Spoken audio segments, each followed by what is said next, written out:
우리 함께 서로 옆에 있는 분들에게 축복했습니다. 예수님이 우리의 소망이십니다. 우리 한번 이렇게 한번 인사할까요? 예수님이 우리의 소망이십니다. 네. 오늘 말씀의 제목을 우리 예배란 무엇인가라는 제목을 가지고 우리 하나님 말씀을 보도록 하는데요.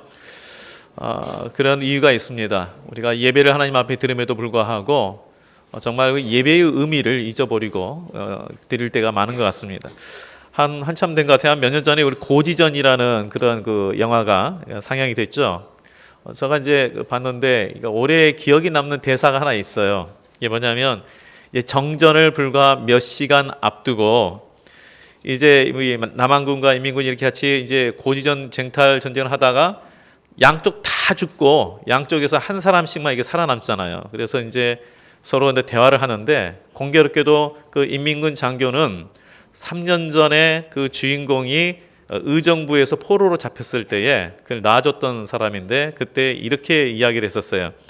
너희가 왜 전쟁에 지는지 아느냐고. 그것은 너희가 전쟁의 이유를 알지 못하기 때문이다 라고 그렇게 이야기했는데 이번에는 이제 그가 물어요. 자, 지금 그러면 전쟁의 이유가 뭐냐 이렇게 물어보니까 그때 임명근 장교가 뭐라고 했냐면 그때는 확실히 알았는데 지금은 오래돼서 잊어버렸다고. 근데 굉장히 그 의미가 있습니다. 그렇게 서로 간에 피하 간에 그냥 서로 죽이고 그 피 튀기는 그 전쟁터에서 싸우고 있는데 정작 전쟁의 이유를 모르고 싸운다는 거예요. 자, 이게 무슨 말이냐면요. 우리가 지금 매주마다 하나님 앞에 예배를 드리고 있습니다.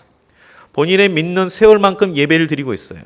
그런데 정작 예배를 드리고 있는데 예배가 무엇인지 왜 예배를 드려야 하는지를 우리가 모르거나 이제는 잊어버리고 그냥 드리고 있는지 아는가? 이걸 한번 생각해 보셔야 돼요. 예배는 분명 하나님과의 관계에 있어서 가장 기본이 되고 중요한 신앙의 행위입니다. 그래서 예수님도 오늘 말씀 가운데에 하나님께서 찾으신 자가 누구냐? 바로 예배자다. 오늘 본문에 보면 참으로 예배하는 자들은 영과 진리로 예배할 때가 오나니 곧 이때라 아버지께서는 자기에게 이렇게 예배하는 자들을 찾으시느니라. 무슨 말입니까? 하나님께서 지금 어떤 사람을 찾는다고요? 예배자를 찾는다. 예배자. 그렇기 때문에 오늘 본문의 말씀을 통해서 우리가 하나님이 찾으시는 예배자가 어떤 자이고 그리고 예배가 무엇인지를 다시 한번 깊이 깨달아야 합니다. 먼저 우리 예배자와 종교인과는 다르다는 것을 우리 기억하시기 바랍니다. 일반적으로 종교인은 종교적 활동에 참여하는 사람입니다. 그래서 종교적 언어도 구사합니다. 그러니까 우리로 말하면 기독교적 언어도 구사해요. 또 종교적 의무도 합니다. 어떠한 이런 모임 가운데 참석도 하고 봉사활동도 합니다. 그러나 우리의 태도나 생각의 모든 관점이나 가치관에 있어서 그 말씀의 가르침에 영향을 받지 못합니다. 그러니까 내가 활동하는 종교 영역과 내 생활 영역이 다른 거예요. 일반 다른 타종교에서도요. 그 가르침대로 살려하는 사람은 그냥 종교인이라 하지만 또 구별되게 말하는 단어가 있어요. 그게 뭐냐면 구도자라고 그래요. 구도자. 근데 우리는 말씀대로 살려고 하는 사람은 뭐라냐? 바로 그거를 말씀에서는 예배자라고 말합니다. 예배자는 실생활까지 가르침의 영향을 받습니다. 예배와 삶이 조화를 이루고 더 성숙되면 일치를 이룹니다. 바로 하나님께서 그러한 예배자를 찾으신다라고 말씀하고 있습니다. 본문에 보면 예수님이 사마리아로 지나가실 때에 한 여인을 우물가에서 만나죠. 우리가 많이 이 말씀은 들으셨어요. 이 사마리아 사람하고 그 당시 유대인들하고는 사실 굉장히 거리가 멀어서 좀 적대적인 그런 감정을 갖고 있고 그래서 서로 상종을 하지 않았다 그랬습니다. 그런데 예수님께서 이들에게도 복음을 전하기 위해서 그 땅을 지나가는데 바로 아주 중요한 그 한 사건이 나타난 것이 바로 오늘 본문에 있는 이 여인을 만난 사건입니다.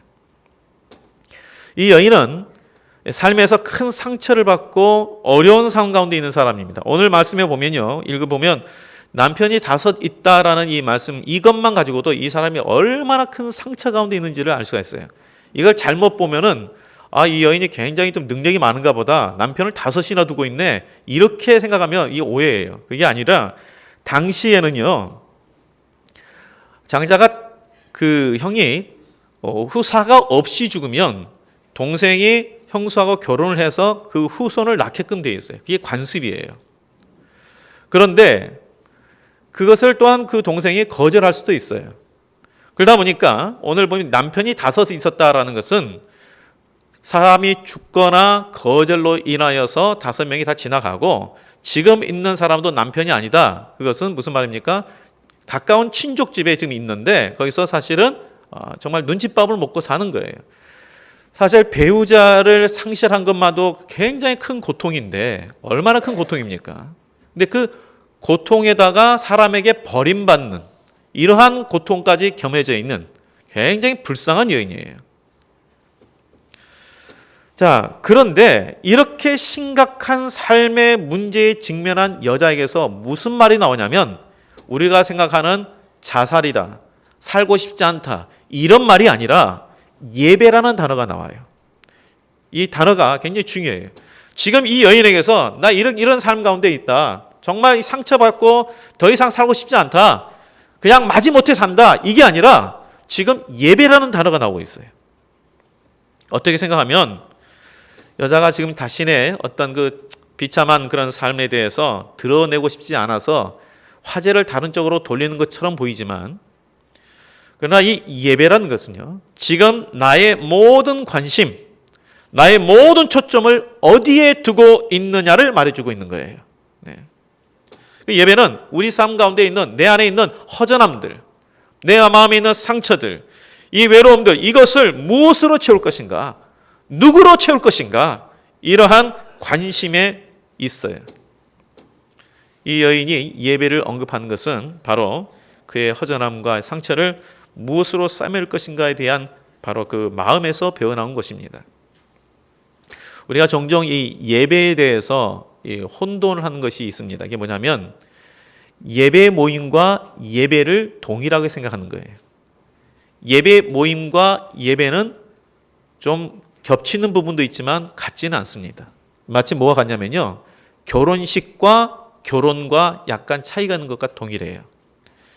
결혼과 결혼식은 동일한 게 아니잖아요. 결혼, 남과 여가 만나서 요즘에는 남과 여가 아니라 남남이든 여여든 이렇게 만난 걸로 많이 바뀌었지만 남과 여가 만나서 한 가정을 이루는 게 결혼이고 그리고 결혼식은 바로 모든 사람들에게 우리가 결혼했다라는 것을 공표하는 것이 결혼식이에요. 예배 모임과 예배도 마찬가지입니다. 예배 모임 가운데서 우리가 예배가 이루어져요.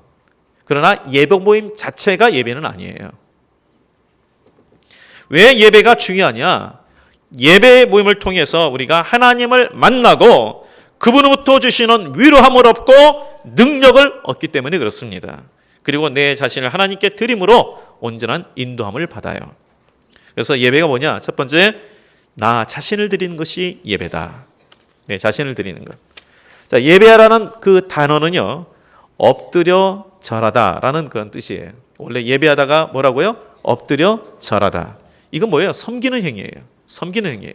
누구에게 엎드려 절합니까? 내가 섬기는 사람에게 엎드려 절하는 거예요. 예배하다는 그 자체가 뭐냐면 엎드려 절하다. 섬기겠습니다라는 의미예요. 로마서 12장 1절 말씀에 보면 사도 바울이 우리의 몸을 거룩한 산제사로 드리라 하겠습니다. 몸을 드려라. 이 몸은 우리의 이 육신 덩어리를 말하는 게 아니고요. 전 인격적인 나를 말하는 거예요. 그래서 나의 활동과 나의 생각과 나의 몸 하나님의 다스림 가운데 있도록 드려라. 하나님을 온전히 섬겨라. 그래서 예배는요. 믿지 않는 자는 예배를 드릴 수가 없어요. 예배에 참석을 할 수 있어도 예배를 드릴 수가 없어요. 하나님의 은혜를 깨닫는 자만 예배를 드릴 수 있어요. 왜 그래요? 내 마음을 드리는 것, 내 몸을 드리는 게 예배인데 어떻게 내가 하나님의 은혜를 깨닫지 못한 자가 드릴 수가 있어요? 그냥 예배에 참석하는 것이지. 예배는 하나님의 다스림 가운데 있도록 내가 온전히 주님을 섬기도록 내 마음과 내 뜻을 드리는 것, 이게 예배예요. 그래서 바로 그런 예배 가운데에 뭐가 나타나냐면 그런 하나님의 뜻 가운데 내가 복종하기 때문에 내가 용서 못할 사람도 내가 용서하기로 결단하는 것이고, 그리고 정말 저 사람에 대해서 더 사랑하기로 결단하는 것이고, 내 잘못한 것에 대해서 하나님 앞에 회개하는 결단이 있는 것이고요. 그리고 내가 더 섬기겠다는 섬김의 결단이 거기서 나오는 거예요. 그래서 예배의 감격이 거기서 나오는 겁니다. 네. 내가 하나님 앞에 이렇게 섬기겠다 하면서 하나님께서 쉼 주심으로 말미암아 내가 이런 결단을 할 때에 내 가운데에 감격이 있는 거예요. 그게 예배예요. 이런 예배의 회복이 있을 때에 우리의 영적인 강건함이 주어지는 것입니다. 그렇기 때문에 우리가 예배 모임에 참석했다고 하더라도 이러한 우리의 감격과 결단이 없으면 참된 예배라고 할 수가 없어요. 두 번째는 예배는 하나님을 아는 것입니다. 하나님을 아는 거예요. 자, 예배의 형식과 장소에 대한 차이는 절대적인 것이 아니기 때문에 얼마든지 변할 수 있습니다. 21절 말씀을 보시면 예수님께서 이렇게 말씀하셨어요. 예수께서 이르시되 여자여 내 말을 믿으라. 이 산에서도 말고 예루살렘에서도 말고 너희가 아버지께 예배할 때가 이르리라. 자, 이 여자가 뭔 말이냐면 예배 장소에 대해서 이야기했어요. 이게 뭐냐면 이스라엘 유대인들은 그들이 하나님의 이름이 있는 하나님의 성전에서 예배를 드렸어요. 그래서 하나님의 성전에서 예배를 드리지 않는 다른 곳에 예배를 드리는 것은 그게 별로 그렇게 중요하게 여기지 않은 거예요. 사마리아 사람들은 이스라엘 그 유대인들과 같이 어울릴 수 없기 때문에 자기 나름대로 예배할 곳을 마련했어요. 그런데 예수님께서 뭐라고 그랬어요? 예루살렘에서 드린 예배라고 해서 특별한 것도 아니다. 너희가 거기서 드린다고 예배라고 해서 그것이 부족한 것도 아니다. 그 장소는 문제가 아니다. 너희들이 말하는 형식 문제가 아니라는 거예요. 중요한 것은 뭐냐? 너희가 예배의 대상이 누구인가? 그리고 예배의 대상이신 하나님을 제대로 알고 있는가? 이게 중요하다는 거예요. 그런데 우리는 이 형식을 절대화해 가지고요, 이 예배 진행 자체를 예배로 착각을 하는 거예요. 그래서 뭐 하나 이게 빠지면은 이거 뭐 예배 문제 있는 거 아닌가 이렇게 생각을 해요. 오해를 해요. 예를 들어서 우리가 교동문을 합니다. 성시교동문. 성시교동 빠지면 예배가 아닙니까? 사도신경 안 하면 예배가 아닙니까? 형식이 예배의 전부가 아니에요. 정말 우리가 예배의 대상이 누구인가 이걸 제대로 알아야 되고요. 그리고 예배의 대상인 하나님을 우리가 삶 속에서 만나는 거예요. 예수님께서 23절에 아버지께 참되게 예배하는 자들 이렇게 이야기했습니다. 아버지께 너희들이 여기저기서 예배를 드리는데 참되게 예배하는 자들이 있다. 그러니까 예수님께서 지금 말할 때 뭐냐면 우리가 볼 때는 이 예배가 아주 참되다고 생각하고 이것이 정말 제대로 된 예배라고 생각하는데 예수님 보기엔 아니라는 거예요. 참되게 예배하는 자들은 그렇지 않다. 참되게 예배하는 자들은 영과 진리 안에서 예배한다. 장소가 중요한 게 아니다. 형식이 중요한 게 아니다. 영과 진리 안에서 예배드린다. 먼저는요, 이 목적에 대해서도 분명하게 말씀하고 있어요. 예수님께서 아버지께 예배하기 위해서 우리 부름받은 거예요. 이 교회는요, 어떤 그 친교를 위해서 모인 것이 아닙니다. 봉사를 위해서 모인 것도 아니에요. 먼저는 무엇보다도 교회는 하나님의 자녀로 부름을 받은 자들이 하나님께 예배하기 위해서 부름을 받은 모임이에요. 그리고 나서 어떻게 됩니까? 예배를 통해서 하나님께서 주시는 은혜를 통해서 내 삶의 영역으로 파송을 받는 거예요.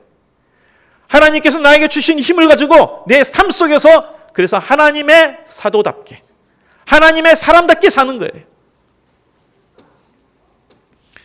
그리고 예배는 아까 말했지만 하나님을 아는 것이라고 했습니다. 이 안다는 것은 지식적인 암과 더불어서 관계적인 암을 말합니다. 그렇기 때문에 우리가 진리신 말씀, 이 말씀과 이것을 깨닫게 하시는 성령님의 도우심으로 예배를 드릴 수가 있어요. 그래서 예수님이 영과 진리로 예배를 드려라 이렇게 말씀한 거예요. 우리 처음에 예배 드릴 때 이 24절 말씀을 가지고 항상 저희가 예배를 시작하지 않습니까? 하나님은 영이시니 예배하는 자는 영과 진리로 예배할지니라. 이 영이라는 것은 성령의 도우심과 진리, 말씀 위에서 예배를 드려라. 우리가 하나님을 알아야 되는 데서 그 지식적인 암도 필요하고요, 관계적인 암도 필요합니다. 보통 우리는 안다 할 때는 보면 굉장히 지식적인 알미 너무 많이 국한돼 가지고요. 그래서 성경에서 말하는 알미에 있어서는요, 이 지식의 알을 넘어서서 굉장히 친근한 관계의 알을 말하고 있습니다. 우리 부모님들이 우리 자녀들 잘 아시죠? 자녀를 모르세요? 자녀들을 아는데 혹시 자녀들 그 혈액형 다 기억하세요? 대단하게 저는 혈액형 모르겠어요. 근데 그 자녀들의 혈액형도 알고 발 사이즈도 아세요? 자, 우리가요, 우리 자녀에 대해서 예를 들어서 뭐 혈액형이라든가 키가 지금 얼마고 몸무게가 지금 얼마고 뭐 이런 부분에 대해서 모를 수도 있어요. 그렇다고 우리 자녀를 모르는 건가요? 반대로 우리 자녀들의 이성 친구가 있어요. 그에 대해서 얘가 보니까 키도 얼마고 몸무게도 얼마고 뭐 보니까 얘가 어떤 걸 좋아하고 이런 거 막 했어요. 그렇다고 해서 얘를 잘하는 건가요? 아니에요. 대해서만 아는 거예요. 우리가 하나님을 안다는 것은요, 대해서 아는 게 아니에요. 하나님을 안다는 것은 무엇입니까? 더 구체적으로 말하면 하나님의 마음이 어떤 것인가, 하나님께서 중요하게 생각하신 것이 무엇인가, 하나님의 관심이 어디에 있는가, 이런 것을 제대로 아는 거예요. 그래서 우리 정말 하나님께서 우리에게 원하신 게 무엇인지를 우리가 또 알아야 될 거 아니에요. 호세아 6장 6절 말씀에 보면 바로 그것이 정확하게 나와 있습니다. 제가 읽겠습니다. 나는 인애를 원하고 나는 제사를 원하지 아니하며 번제보다 하나님을 아는 것을 원하노라. 하나님을 아는 것을 원한다. 하나님을 아는 거 원한다. 나를 알아라. 내 마음이 어떤 것인지. 우리 자녀에게도 그렇잖아요. 부모가, 야, 너희가 좀 부모의 마음을 조금만 헤아리면 얼마나 좋겠냐. 이거예요. 너희가 좀 내 마음을 헤아렸으면 좋겠다. 이게 중요한 거지. 다른 게 중요한 건 아니에요. 우리가 하나님의 마음을 헤아리는 것, 하나님의 뜻을 깨닫는 것, 하나님의 관심이 어디 있고 하나님의 시선이 어디에 머무는 것, 이거 아는 것, 이거 하는 걸 더 원하신다는 거예요. 하나님은. 우리가 이렇게 하나님을 알 때에 예배자의 삶을 살 수가 있어요. 사단이 가장 두려워하는 것은요, 우리가 우리의 정체성을 깨닫는 걸 참 아주 두려워해요. 우리가 잘 아는 그 미운 오리 새끼 아시죠? 다 미움을 받았어요. 미운 오리 새끼라는 정체성을 가졌을 때는 자신감이 없었어요. 그런데 본인이 나중에 백조라는 정체성을 깨닫고 난부터는 다른 것들이 나를 욕하고 뭐하든 그것이 들어오지 않아요. 우리가 하나님의 자녀라는 정체성을 가지고 살면 웬만한 것에 대해서 우리가 두려워하지 않고요, 낙심하지 않습니다. 이 정체성, 하나님의 자녀라는 정체성, 하나님 앞에 우리는 예배자로 부름을 받았다는 것, 이걸 깨닫는 것을 사단이 굉장히 싫어하기 때문에 우리에게 계속해서 우리 자신에 대해서 아주 낙심케 만들고 볼품없는 자로 계속해서 오해케 해요. 그래서 우리가 다시 한번 하나님을 제대로 아는 것이 필요합니다. 예배는 하나님의 관심, 하나님의 마음을 알아서, 그래서 우리가 하나님의 자녀답게 사는 것입니다. 또 마지막으로 예배는 하나님을 경외하는 것입니다. 이 경외라는 것은 크게 존중하기 때문에 삼가 조심하는 것이죠. 그래서 거룩한 두려움이라 이렇게 이야기도 합니다. 그래서 하나님을 경외하면 그분을 의식합니다. 하나님을 의식해요. 그래서 무엇을 행동할 때, 정말 하나님께서 이거 기뻐하실까? 내가 이런 행동을 할 때에 하나님께 내가 정말 물어보고 해야지. 뭔가 내가 계획을 세웠지만 그래도 내 생각이 먼저가 아니라 하나님의 생각이 먼저니까 하나님의 뜻이 무엇인지를 내가 한번 물어야겠다. 이게 하나님을 경외하는 자의 모습이에요. 근데 사람을 두려워하면요, 사람의 영향을 받게 돼 있어요.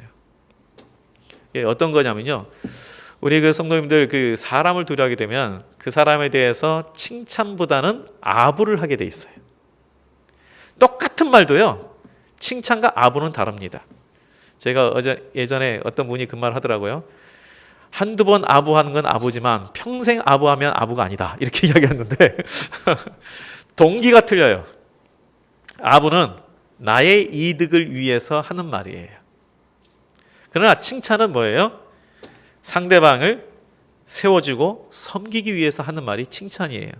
내가 이득 보기 위해서 하는 말이 아니에요. 똑같은 말이라도 칭찬과 아부는 이렇게 다릅니다.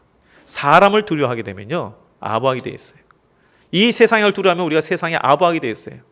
그래서 이들에게 격려하고 세워주는 말이 아니라 이들이 원하는 말을 해주게 돼 있어요.